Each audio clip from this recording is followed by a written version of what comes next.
Good afternoon, everyone. We're going to talk today about mental health through high school literature, and we will concentrate on four themes, and we're going to have two different perspectives on each theme, and then we will go over several questions, and we will see how the actual text of the To Kill a Mockingbird interprets this or that particular theme.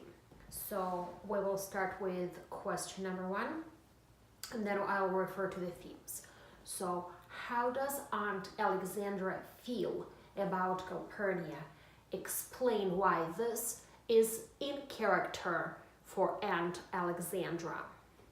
So the theme that I want to talk about here is why are caregivers or rather parents are very often jealous of caregivers or babysitters, and they very often believe that babysitters are not really teaching their children the proper manners and the family values. So the question here is just to ponder upon, and there is no right or wrong answer to this question, is whether a parent or a babysitter should take care of the child, in a sense that what is better.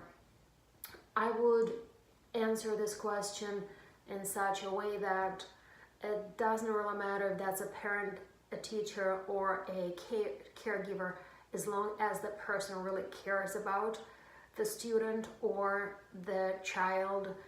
So it can be anyone.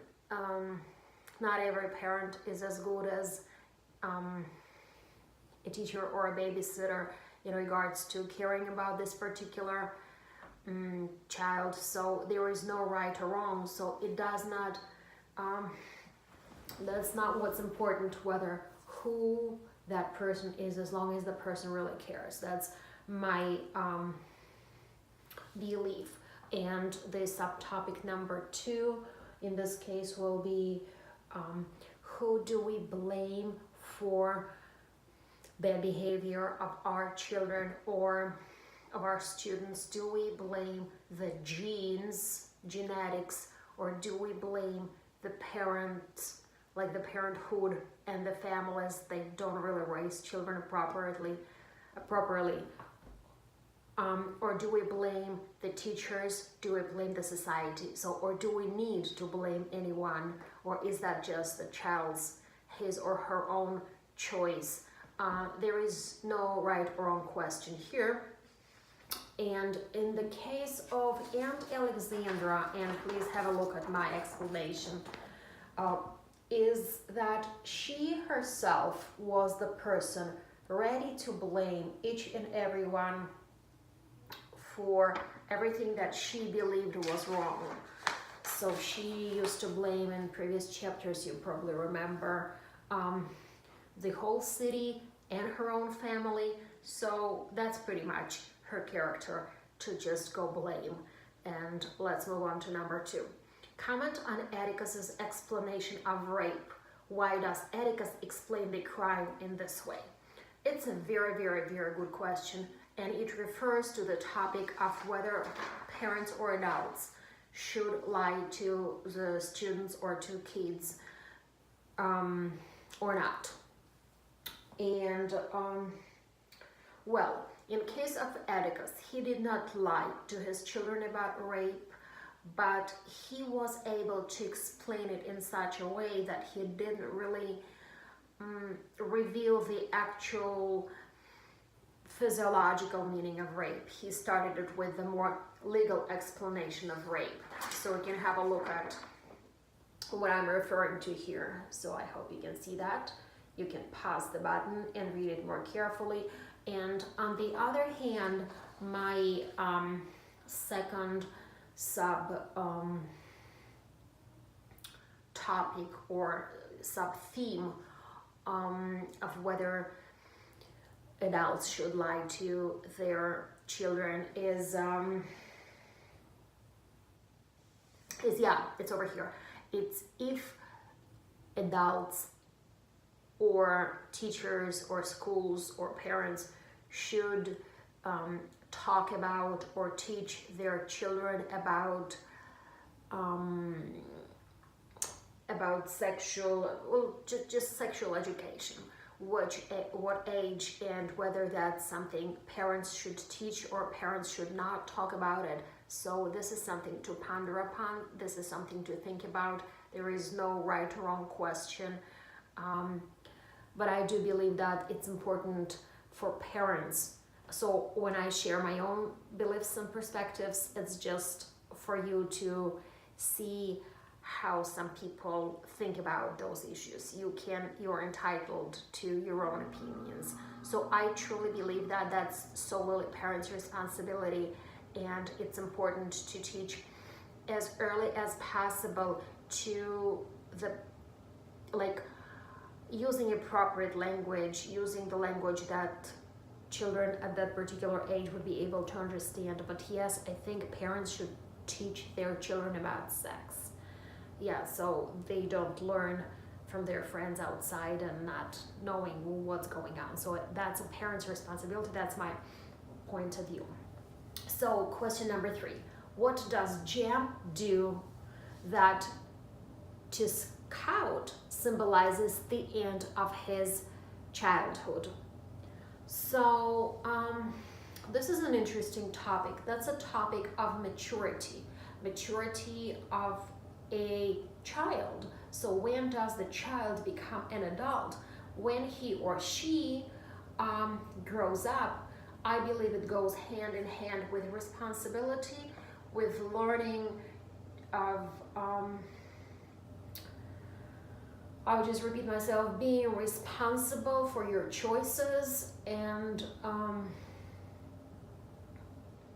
sometimes there are a lot of things going on with losing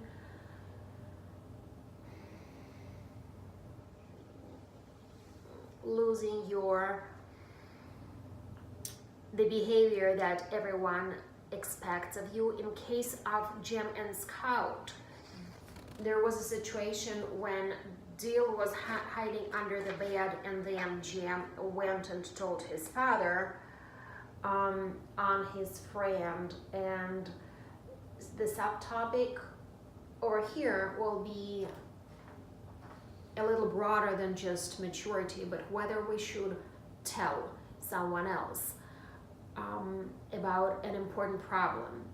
If our friend or a person who trusts us shared with us an important piece of information and asked us, please don't tell anyone, whether we should go and tell someone else if that's a very important piece of information. For example, a person comes and says he or she wants to kill herself or kill himself, whether we should go and tell an authority, an adult, or a psychologist, or father, mother, teacher, or we should not, because in the other case, that person will not believe us anymore.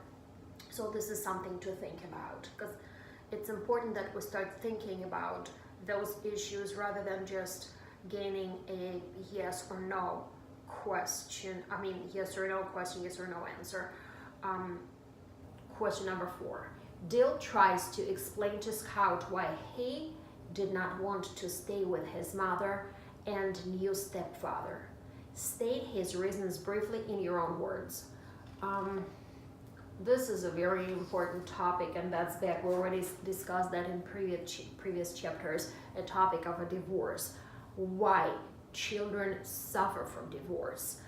There can be extremely many reasons. Of course, adults suffer from divorce, but children also suffer from divorce. Reason number 1 can be the reason of separation anxiety. So you are separated from your father or your mother, and you suffer from that separation. And reason number 2 can be, well, paradise lost, in a sense of that you don't see your parent as so perfect anymore. So it's a form of disappointment. And how can we help how can we help our children to go through that difficult process of divorce without suffering too much. Of course, important thing here is to legitimize the feelings of the child. Don't just tell, oh, there is nothing really wrong is going on. It's not your problem. Or like even in my case, my mother used to tell me, that's not your business, that's my life. My divorce is my life. So she cared about her own feelings, and she didn't legitimize my feelings as a child at that age. Yeah, so that's what's important to do. In case of Jam, he felt, over here, that's my explanation, he felt that his parents don't really find time for him. So they didn't really treat him badly or anything specifically, but they didn't find time for him, they didn't express their love, their feelings, so on and so forth. Question number 5. Twice now, Scout has considered running away. Dill did, in fact, run away from home. Why, according to Dill, hasn't Boo Radley ever run away from his terrible home? That's a very interesting and complex theme and topic. And number 1 is why some children want to run away. And I would just state over here that nobody wants to run away from a good home. So for parents, it's extremely important to establish this kind of relationship with their children, that children trust them, are being to really, the children are in the relationship of very deep trust and friendship with their parents, that they can tell everything to their parents, and they know that the parents will just go and help them rather than going and blaming them. And and also it's important for the parents to give space to the child, to just give space, allow the child to go through the stuff, allow the child actual physical space, go to your corner, go to your room, allow him to do whatever he feels like doing at this moment. So, and give the child understandable freedom, so don't be just too pushy. And the other subtopic over here is that